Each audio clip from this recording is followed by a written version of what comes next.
Vale, me llamo Pilar Aparicio, mi negocio se llama Restaurante El Surtidor.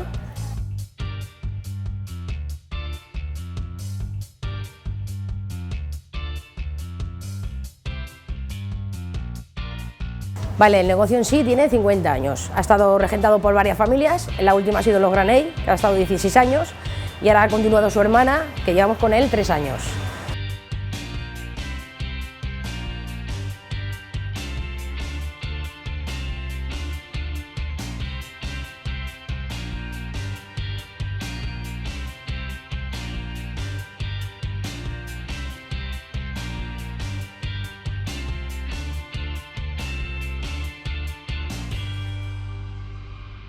Dedicamos a dar desayunos, damos almuerzos, damos cenas.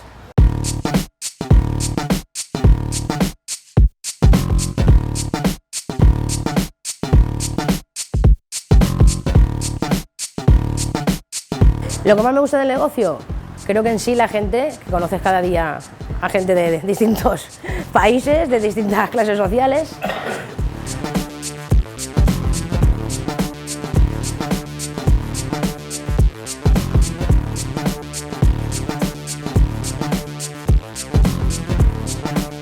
Surgió la idea porque su hermano se jubilaba y nos lo ofrecieron quedarnos seguir con el negocio familiar.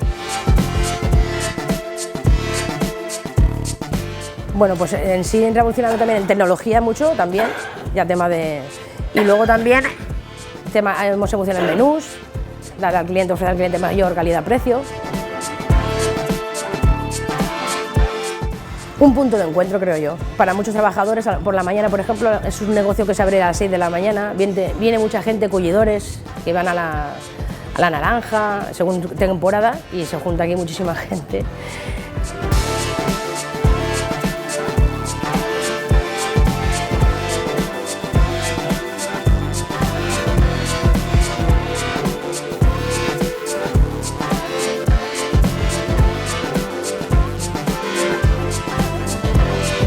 Mucho trabajo, mucho esfuerzo y dedicarle muchas horas.